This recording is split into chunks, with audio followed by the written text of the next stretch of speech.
Welcome back to my channel to our new blog. আজকে আমাদের জুম্মার দিনে কিন্তু মসজিদে গিয়ে আমি মসজিদের ভিডিও করার চেষ্টা করতেছি, আপনাদেরকে আমাদের মসজিদ দেখানোর চেষ্টা করতেছি। আপনারা জানেন মুসলমানদের কিন্তু সব থেকে পবিত্র জায়গায় এই মসজিদ। আমাদের পুরো গ্রামবাসীর টাকায় কিন্তু গড়ে তোলা হয়েছে এই মসজিদ। আমাদের মসজিদটা কিন্তু নির্মিত হয়েছে আনুমানিক 1850 খ্রিস্টাব্দে। আমাদের গ্রামবাসীর অনেক কষ্টের টাকায় কিন্তু আমরা নির্মাণ করেছি এই মসজিদটি।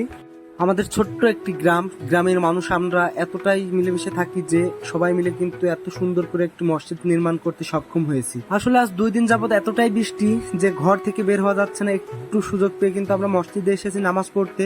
আমাদের এই সুন্দর মসজিদটি আপনাদের দেখানোর চেষ্টা করলাম, তাই তো আমি মসজিদে নামাজ পড়তে এসেও কিন্তু ভিডিও করে নিয়ে যাচ্ছি। আজ 2টা দিন গুড়ি গুড়ি বৃষ্টি এত পরিমাণ হচ্ছে, মানে কোনো সময় যেন থামছে না। এই গুড়ি গুড়ি বৃষ্টিকে কিন্তু গ্রামের ভাষায় কাচ্ছি বলে। এই কাচ্ছির ভিতরে কিন্তু মানুষ কাজ কাম করতেও হিমশিম খেয়ে যাচ্ছে। আমি তো ভিডিও করব কিভাবে, আসলে বৃষ্টির ভিতরে তো ভিডিও করাও পসিবল না, যার কারণে কিন্তু আমি মসজিদে বসে আমাদের মসজিদ দেখানোর চেষ্টা করছি আপনাদের। আমি যেহেতু আপনাদের উদ্দেশ্যে প্রতিদিন কিন্তু একটি করে কন্টেন্ট তৈরি করতেছি, যার কারণে কিন্তু আমি আজকেও আপনাদের উদ্দেশ্যে কিন্তু ভিডিও করে নিয়ে যাচ্ছি। আসলে মসজিদটা এতটাই পবিত্র জায়গা যে যেখানে আসলে কিন্তু আমাদের মন প্রাণ সবকিছু কিন্তু ভালো হয়ে যায়, যেখানে কিন্তু কোনো রাগ হিংসা কোনো কিছুই থাকে না। কেউ কেউ কিন্তু ফরজ পড়ে বাসায় গিয়ে সুন্নত পড়বে চলে গেছে, কেউ কেউ আবার মসজিদ থেকে সুন্নত পড়ে যাচ্ছে। দেখেন আমরা নামাজ শেষ করে কিন্তু বাইরে এসে আমাদের বাইরের অংশটুকু আপনাদের দেখানোর চেষ্টা করতেছে। আসলে এতটাই সুন্দর আমার মসজিদ, কিন্তু আমার কাছে কিন্তু অনেক সুন্দর লাগে। আপনাদের কেমন লাগে অবশ্যই আপনারা কমেন্টে জানাবেন। আমরা ছোট্ট গ্রামের মানুষ হিসেবে এরকম একটি মসজিদ করতে পারে সবাই গর্বিত। ভিউয়ার্স, নামাজ পড়ে চলে আসলাম, আমাদের মসজিদ দেখানোর চেষ্টা করলাম। আসলে যে বৃষ্টি কাদা শুরু হয়েছে, গ্রামের ভাষায় কিন্তু এটাকে কাচ্ছি বলে।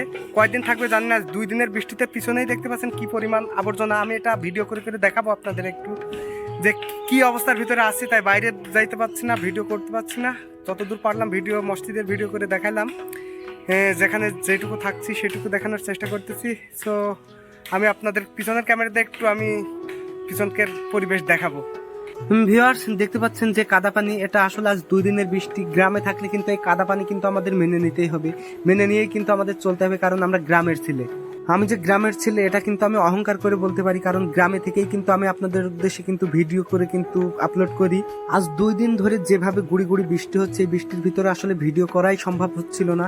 তারপর আমি চেষ্টা করলাম আপনাদের উদ্দেশ্যে ছোটখাটো করে একটা ভিডিও করার, কারণ আপনারা যারা শহরে থাকেন তারা হয়তো কাদামাটি খুব কমই দেখেন। আমরা গ্রামে থাকি, গ্রামে কিন্তু বৃষ্টি হলে এই যে বাড়ি ঢুকতে হলে কিন্তু কাপড় চোপড় গুছিয়ে কিন্তু ভিতরে ঢোকা লাগে, কি পরিমাণ কাদা হয় বৃষ্টি আপনারা কিন্তু দেখতেই পাচ্ছেন। আমি সেটাই দেখানোর চেষ্টা করছি আপনাদের। এই বৃষ্টি কাদার ভিতরেও যে ছোট্ট পরিসরে কিন্তু আমি একটা ভিডিও করে আপনাদের জন্য যে আপলোড দিতে পারছি, এতেই কিন্তু আমার অনেক ভালো লাগছে। যাই হোক ভিউয়ার্স, আমার ভিডিও যদি আপনাদের ভালো লাগে অবশ্যই লাইক কমেন্ট শেয়ার করে আমার পাশে থাকবেন। পরবর্তী ভিডিও আসা পর্যন্ত আপনারা সবাই ভালো থাকবেন, সুস্থ থাকবেন, আর আমার জন্য দোয়া করবেন। আসসালামু আলাইকুম ভিউয়ার্স।